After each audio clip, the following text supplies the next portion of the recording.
Assalamu alaikum dear students, Waqas Awan here and today we are going to discuss second year biology chapter number 15. इसका बेटे आज lecture number 1 हम study करेंगे and it is about homeostasis.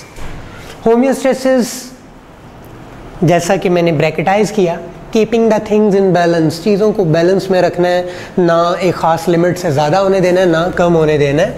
तो जो word है homeostasis का, it has been derived from two Greek words homeo and stasis. Homeo means same, stasis mean condition. So maintenance of internal environmental conditions up to a constant level, that is called homeostasis. ठीक है, अब आपको आपकी book में किस तरह से इसे डिफाइन किया गया है। होम्योस्टेसिस को डिफाइन करते हैं कि protection of living organisms from the harms of fluctuations in the external environment is termed as homeostasis.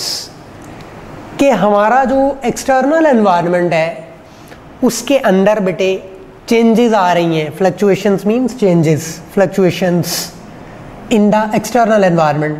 कैसे चेंजेस आ रही हैं? फॉर एग्जांपल टेम्परेचर की एग्जांपल ले लें। कभी टेम्परेचर 50 डिग्री सेंटीग्रेड है, कभी 10 डिग्री सेंटीग्रेड है, कभी 0 डिग्री सेंटीग्रेड है। तो कॉन्टीन्यूसली इसमें चेंजेस आ रही हैं।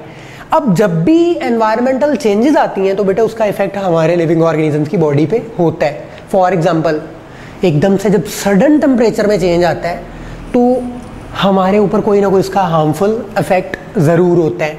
इस चीज़ से बचाने के लिए एक हमारी बॉडी में सिस्टम मौजूद है जिसे कहा जाता है होम्योस्टेसिस। यानी आपने अपनी इंटरनल कंडीशंस को चेंज नहीं होने देना, एक कांस्टेंट लेवल पर उसको मेंटेन करना है। और अगर आप ऐसा करते हो तो फिर आपकी बॉडी प्रोटेक्ट रहेगी, आपकी बॉडी को कोई नुकसान नहीं पहुंचेगा, कोई हार्म नहीं पहुंचेगा। तो देखिए, protection of the living organisms को प्रोटेक्शन देना from the harms of fluctuations in external environment is called homeostasis. Homeostasis की 3 एग्जांपल्स यहाँ पे डिस्कस की गई हैं। फर्स्ट पे है osmoregulation, then excretion, then thermoregulation. You have already studied about these 3 terms. तो ओस्मो बेटा जैसे नाम से जाहिर है, ओस्मो, ओस्मोसिस, आपने पानी के बारे में बार बार पढ़ा होगा। तो ओस्मो रेगुलेशन यानी वाटर की रेगुलेशन करना। अब वाटर में ओब्वियसली सॉल्यूट्स भी डिजोल्व होते हैं, सॉल्ट्स, शुगर्स, तो उनको एक प्रॉपर बैलेंस में मेंटेन करना, that is called osmo regulation. What is osmo regulation? mechanism of regulation of water and solutes between organisms and their environment। organisms के अंदर और उनके external environment के अंदर, या organisms का जो internal environment है उसका कंपैरिजन आप कर रहे हो सेल के अंदर पाए जाने वाले environment के साथ।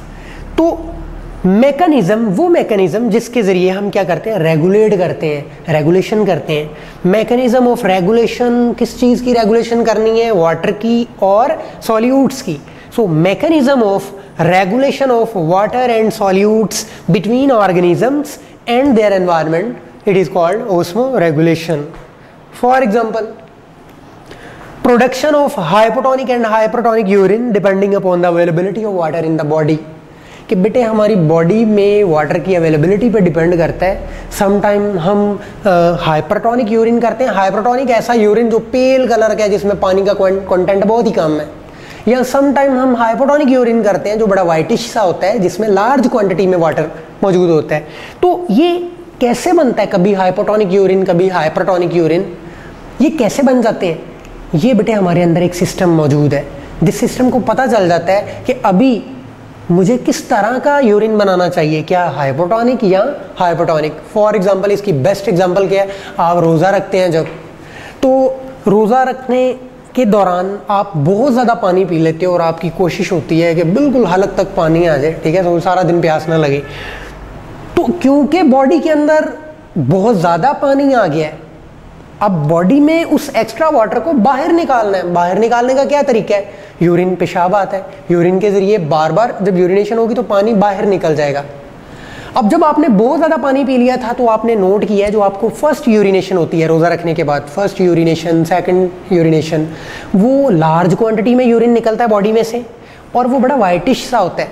यानी ऐसा यूरिन जिसमें पानी बहुत ज़्यादा है, क्योंकि हमारी बॉडी में पानी बहुत ज़्यादा था अब उसकी अंदर ज़्यादा होना सही नहीं है, उसको बाहर निकालना है, तो इसलिए हाइपोटोनिक यूरिन बन रहा है। अब टाइम गुजरता चला जा रहा है, जोहर का टाइम गुजर गया, असर का टाइम गुजर गया, जब असर का टाइम आ गया, अब अगर आप असर के बाद यूरिनेशन करते हो तो वो यूरिन एक नंबर 1 बड़ी थोड़ी सी क्वांटिटी में होता है, कम यूरिन बनता है और बड़ा पेल सा होता है, येलोइश सा, क्योंकि उसमें पानी कम है। अब उसमें पानी कम क्यों है, अब बॉडी क्यों ऐसा यूरिन बना रही है, क्योंकि बॉडी को पता चल चुका है कि पानी तो ऑलरेडी अंदर बड़ा कम है, अगर मज़ीद पानी यूरिन के ज़रिए बॉडी से बाहर निकाल देंगे फिर तो सीवियर वाटर की शॉर्टेज हो जाएगी, डिहाइड्रेशन हो सकती है।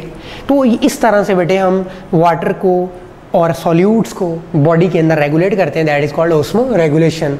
देन एक्सक्रीशन क्या जी, removal of nitrogenous metabolic waste from the body. हमारी बॉडी में बेटा बहुत सारे वेस्ट मटेरियल्स होते हैं जो कि टॉक्सिक होते हैं, उनकी टॉक्सिसिटी से बचने के लिए ये ज़रूरी है कि आप उनको बॉडी से बाहर रिमूव कर दो, तो उनका रिमूवल क्या कहलाता है, एक्सक्रीशन। इसकी भी बेस्ट एग्जांपल क्या है, removal of urea from human body by urine. जो पेशाब हम करते हैं, यूरिन करते हैं, उसके अंदर यूरिया होता है। अब यूरिया क्या है, ये प्रोटीन्स की डाइजेशन के बाद एक नाइट्रोजनस मेटाबॉलिक वेस्ट है जो हमारी बॉडी में बनता है, बहुत टॉक्सिक होता है, इसको बॉडी से एलिमिनेट करवा देना इंतहाई ज़रूरी है, तो उसको रिमूव कर रहे हैं, तो that is excretion. Then thermo regulation, thermo mean temperature, regulation मतलब उसको रेगुलेट करना।